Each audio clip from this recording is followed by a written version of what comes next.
start recording here. Okay, so a little inside. So, I'm still a rookie podcaster, media guy, so this is my third attempt at this. Oh, well, hey, I'm happy So to be on I wanted to board. be. I'm getting better at this. I wanted to be as efficient as possible. Yes, you get it. We're going to stumble and bumble. We're going to deal with adversity because that's what our military soldiers do, and that's why we're here today. Right. I kind of wanted to set the stage because it's important that these military veterans are American heroes. Their perspectives, their truths are remembered and honored and just given the platform they deserve, because I'm here because of men and women like Mr. Smith here have made that sacrifice to allow us to have these privileges as American citizens. And so let's get right to it, man. All right. Let's do it. It's the 25-year anniversary of the October 3rd, 2025 was the 25-year anniversary. No, longer than that. Well, actually, it's 93 plus 7. Yeah, 93 to 32 years. Yeah, excuse me, 32. So yes, we are at the 32 32-year anniversary of the kind of the events of October 3rd, 1993. It was coined the Battle of Mogadishu. Mm-hmm. Yes. But it didn't start off as a battle. It was supposed to be a peacekeeping mission for the American military. But everyone remembers the movie Black Hawk Down and how that kind of quickly spiraled into a disaster situation from our American heroes. And Mr. Smith, we had just a stumble across this conversation yesterday, and and I said, "Sir, would you be willing to discuss your perspective from that day?" And he said, "We'd love to." Oh, yes. We understand that sometimes the military veterans, this is kind of a healing process for you. Yes. So, yes. We'll ask a couple of questions, kind of make it as efficient as possible, but just your background, just for authentication purposes, just tell me on your name, your rank, and the unit you served in, and so forth. Yes, my name is Sergeant Class, retired, Willie James Smith, Jr. I am combat infantry by military designation. Was assigned for that particular mission in October, which is famous of what the public and really the world knows about October 3rd. But I was assigned to the Charlie Company, 2nd Battalion, 14th Infantry in Fort Drum, and during 1983. And during that time, we were designated not as much as a specialized unit. Of course, you got the Rangers and the Special Ops and so forth. But we were pretty much our training similar. We were going to missions to in support of those Rangers, or it could be a Special Forces, etc. And we were called upon a mission which was called Operation Restore Hope in 1993 by President Clinton, and that mission was to secure routes in Somalia so that food supplies and other critical elements could be delivered to the starving population at that time.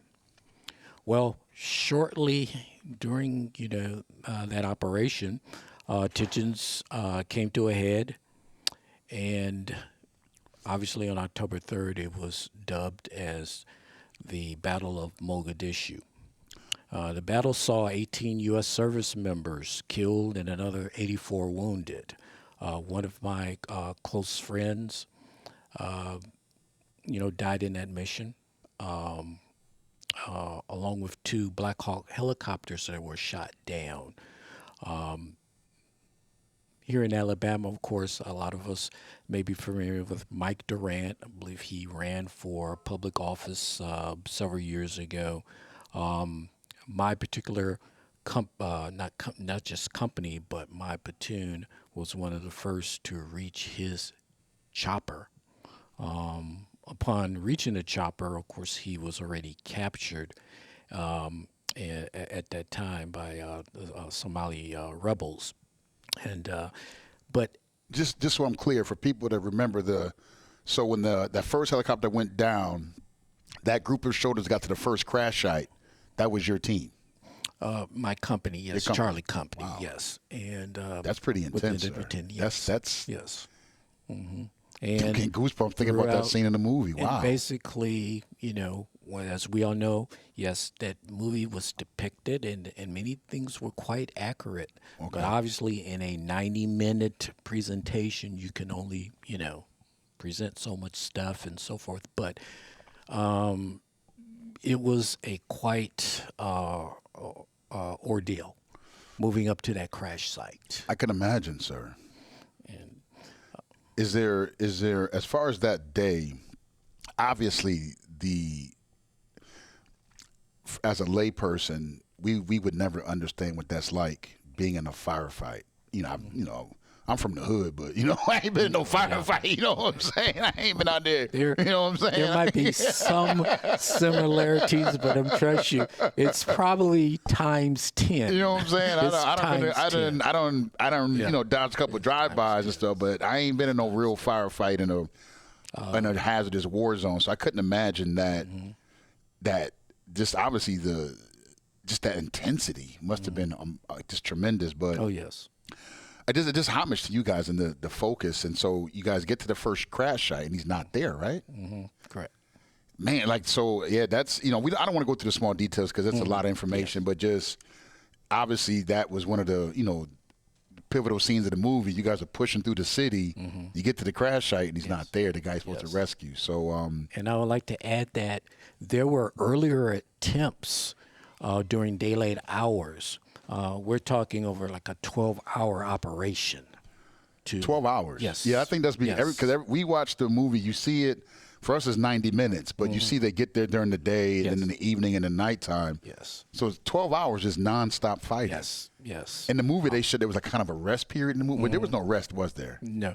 Well, there was a period during the initial information of the down choppers during daylight hours. It was roughly around maybe the 2 p.m. type, 3 p.m. time frame where a rescue attempt was made with a smaller element. Like I said, the 10th Mountain was the Quick Reactionary Force, Right. and initially we sent out a small force, a team, and I was part of that earlier team. And my team was consisted of heavy weapon systems, M60 machine guns, squad automatic weapons, etc. And we were encountered intense fire. Dude, man. And so we had to fall back to the compound headquarters, in which battalion commander, along with, you can imagine everyone else involved with it, coalition forces, to come up with a plan to go through, because they had their intersections, burning tires. They were waiting on rooftops, shooting down AK-47s. And so we had a small force, the initial. So we pulled back. And then with the coalition forces, how obviously we could not go in there as infantry without any type of armor recovered, which the infantry units, the 214th Infantry, we didn't have mechanized vehicles, so we relied on the Pakistanis. Oh, Okay, wow. so you see that piece in the movie. At the end. Yes, to where, but inside of those vehicles, those UN vehicles that you saw, that was all 10th Mountain inside. And we obviously had to rely on, obviously the drivers of the vehicle that were Pakistanis. So we encountered a lot of opposition getting to the two down chopper locations. Like I said, the Pakistanis, and I have to give them credit. They're very courageous. Big shout out to Pakistan. Y'all was in there Yes. holding down with our boys. Yeah. Big shout out to Pakistan, man. Yeah. You know what I'm saying? Yeah. Big shout out to So Pakistan in the building. I You know what I have mean? to give them that I would go to fight with them any day. They were Really? yes, yes, Pakistanis. They Really? were very courageous. Yes, yes, You know, this is some things you don't think about. Is like, when you guys are going into these zones, you are dealing with other yes. other militaries, Yeah, and and so it took literally hours to, because you've got all these coalition forces that were there, and you got who wants to be in charge and who this, that. pissing And a bunch of course, a bunch of pissing contests, when right? it came down with American soldiers, oh no, Yeah, we're we going to ain't be gonna in charge. right. We just need for you to get us there. Wow, so that was the last part of the movie. I Yes, remember that part, the yes. back and forth about getting the vehicles back in there. Yes, yes, So when it's 12 hours of just nonstop fighting, you get into the end of that, Yes. I guess, for you as a soldier, as an American soldier like that, what's that like when you complete the mission in that kind of circumstances and you come out obviously alive and victorious? What is that? What is that pride? Is there a pride? Is there, you cry? Do you just take a deep breath? Like, what is that moment when you're like, all right, we're still here. We survived and we accomplished the mission. Like, can you put that into words, that feeling? Is that even possible? Well, with the training, and that's one thing with training, that's the key. No soldier, airman, marine, or whatever relishes that, hey, you sit back and I want to go to war. But we all know at any given time we're called to do that. Check. And so we rely on our training. And that kind of kicks in. I would say, what is the feeling? Of course, it's almost surreal. I can imagine. So yes, your emotions, but at the same time, your training takes over. And you asked the question, David, okay, at the conclusion there, as you can see, yes, we went into the Pakistani, it was a soccer kind of Stadium, yeah, or right. whatever. The staging. We basically, you're so drained, not the physical part, but mentally, and you kind of like, what the heck did we just get through or see or so it's an emotional draining period. I can't imagine, but it's like, man, I guess But emotions must be all over yes, the place. but your training, that's the key, your training, because it's repetition. We train how we fight. And that's the key with your training that kicks in. And it's almost just like, boom, the back of your hand. You know what needs to be done. You move as an element. You acquire not only just your targets as far as your marksmanship, but your maneuverability. It's almost, you kick in like it's a training exercise, but it's real because bullets are coming your way. That's because I guess for a layperson like myself, I'm listening to you, I'm just like, oh, like this is like, I'm trying to imagine, just the heat, the smoke, the bombs, the firearms, the helicopters, you know, obviously everyone has, I'm not going to say all of us or soldiers or airmen, Marines, we're robots or, in that respect, we're still human. But once again, that you're training the repetition, Yes, emotions, you can imagine what they possibly could be. But because of your training, the lockstep, maneuvering, your task, you've trained for that. And then when it's kind of like, say, at that apex there where you can see there in the movie in the stadium when we were, it pretty much how that solemn, how it looks like people were just kind of walking. That's as far as the the aftermath because you retired from the military. yes, I retired in 2003. So you retired 10 years after that. So how did that, the events of that day, How did that shape the rest of your military career? Like, how did, what do you, obviously, you can't beat that kind of experience, right? And being able to push through and persevere. So the rest of your military career, how did that impact you? Like, going through the military. Obviously, you could do anything but your mind. You know what I'm saying? Like, nothing could stop you, obviously, but Right.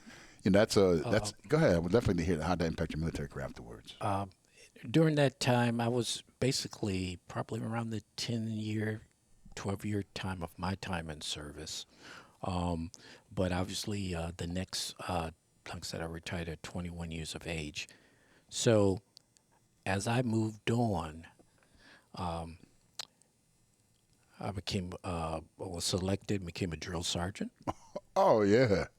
Oh, I couldn't imagine you was a drill sergeant. Nobody could tell you nothing. I after I spent 3 years as a drill sergeant, and then during that time, so now just kind of answer your question. Now those real world, actual things, you talk to that basic training soldier, and you're relaying those things of not only the seriousness, but and it did get people's attention. I think one thing, the reason why I really, I don't know what it is. My entire nursing career, I've always kind of like kind of gravitated towards military, right?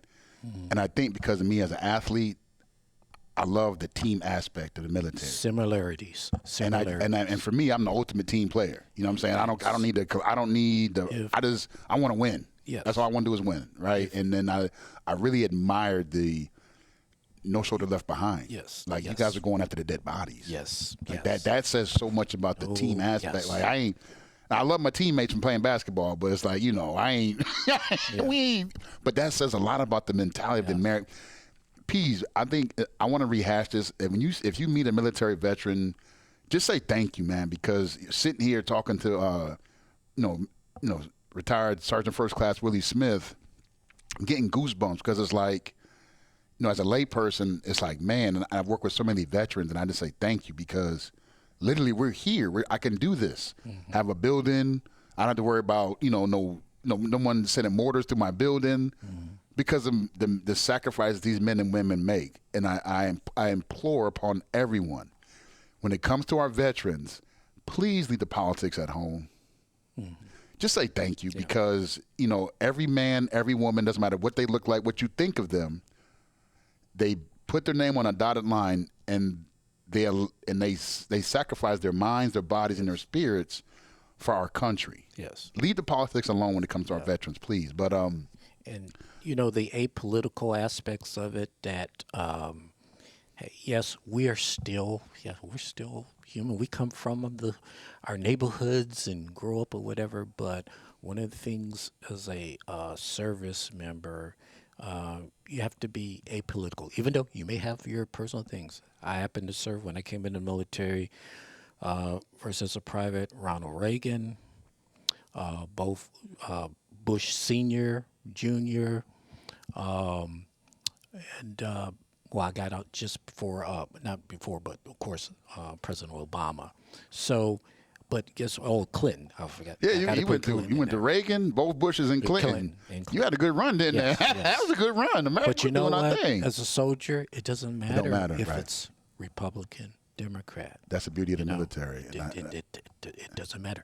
You can have maybe your personal inner thing, but no, when it comes to about the flag, the country, but even more so, it's about your buddy. True. Left and right. They say that person in a foxhole. So when the bullets get to flying, man, nobody is asking you which side you on, Republican or Democrat. No. They don't care. And I'm going to tell you a true story in Somalia. And obviously, we talk about October 3rd.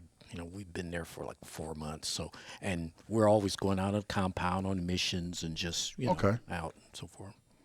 And, we've had several, but this one particular time I'll never forget. There was this Somalian child. When I say child, he was probably maybe 10 years old or something. Okay. Like that. And I remember we were on patrol. My company was on patrol, and then we're on foot on patrol, and we were having rocks thrown at us, you know.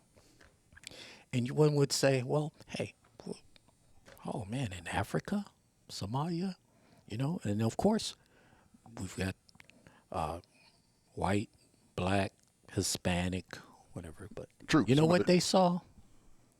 U.S. Army, Uncle Sam and Reed Smith. I got called the N-word several times. In Africa? Yes. No. Yes. Yes. Hold on, man. Yes. Hold on. Yes.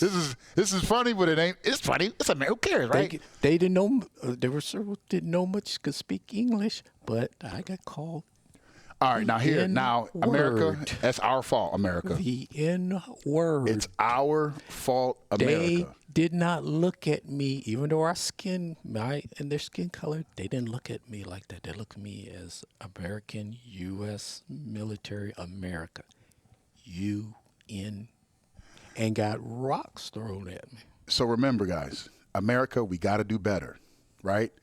All this crap, don't buy into it, man. Yep, We're all the same team. yep, yep. Like in the military, we're all the same team. We're all the Yeah. same team. It Like didn't we got to do matter. better, America, please. That bullet had a name on it, and like I said, and I was getting in there. I can give you some more specifics. How it's, you know, I thank God, and it's amazing while I'm still here, and I've got some injuries, physical injuries. I won't say this stem to that, but I've got some scars, and but guess what? There was a bullet for my white counterpart and my black counterpart, and myself, my Hispanic. They didn't care because I had that uniform on. It didn't matter. It's America versus the world. It didn't matter. It's not white America versus the No. world. It's not black America. It's not Latin America. It's not whatever whatever ethnic group you represent. When you're born here, That's all they see. That's all they see. That's what. That's and I understand that, people. That's So, us doing the kind of the That's hashing us. in between the design. What you? Oh, as Americans, man, we have to. We owe it to our. And you know what? I think this is a beautiful opportunity to kind of segue to kind of we conclude that because there was white veterans over there, white soldiers, black soldiers, Hispanic soldiers, Asian soldiers, yes, fighting Yes. for the one flag. yes, and they Was did anybody not care. was any of the white soldiers calling you the N word? Oh, no, Was you calling them the H word? Matter of fact, that was more than I'm trying to save his. He's trying to save me, and I'm trying to Right. save him. We did, we So saving America, ourselves. we got to do better, please. If nothing else we get from this is that Sergeant First Class retired. America, we got to do better, man. This man was in one of the bloodiest, Battles since Vietnam. Since you got Vietnam, you got the Iraq War, Yeah. then you got Even- Mogadishu. you know what I'm saying? Then you got everything else afterward with the Iraq, with the Afghanistan. Those obviously was some tremendous The battles. history, and not to downplay Yeah, nah, anything yeah. with the Iraqi whatever, but this is actual military history. Yeah. Since Vietnam, the most sustained, continuous. We're talking over 12 hours, So I know all of the military veterans, even a lot of men and women respect the sacrifices and the heroism that the men and women in Mogadishu showed. Big shout out to the 10th Mountain Division for supporting, it's the Rangers and Delta Forces over there as well. Yes, yes. Big shout out to our special ops group. Let me put it, all the special ops were there, and I saw them. You saw them all, huh? Going to the crash site. No doubt, man. And so you was right. But you was there with him though, wasn't you? yeah. So he get an honorary special ops badge, I think. Man, he was the first one on site at the Durant's chopper, baby. My company, The Charlie company. Yes, just want to give shout out. Just your company name again. Charlie Company, 214th Infantry. Want to give big shout out to the Charlie Company, 214th Infantry of the 10th Mountain Division, Fort Drum, New York. It's the 30. This is the 30. What year is it? Or what was it? 30? This is 93-7. This is the 32-year anniversary. Just 2 weeks ago, October 3rd. 32 years later, man. As Americans, we have to ensure that these stories, this information is passed down to our children, to the younger generation, that men and women like Sergeant First Class Willie Smith sacrificed for that flag, one country, one people, one team. Yes. You know what I'm saying? Exactly. That's it, man. That's all. One team. One team. Sergeant, thank you for your service, Thank you sir. for Thank this you. time. It was an honor. It was a pleasure. Thank you, sir. I didn't know what to expect, but obviously the America needed to hear this, man. Yes, sir. One color, one flag, one team. Yes, sir. All right, y'all. It's time to take care, y'all. Thank you. It's awesome.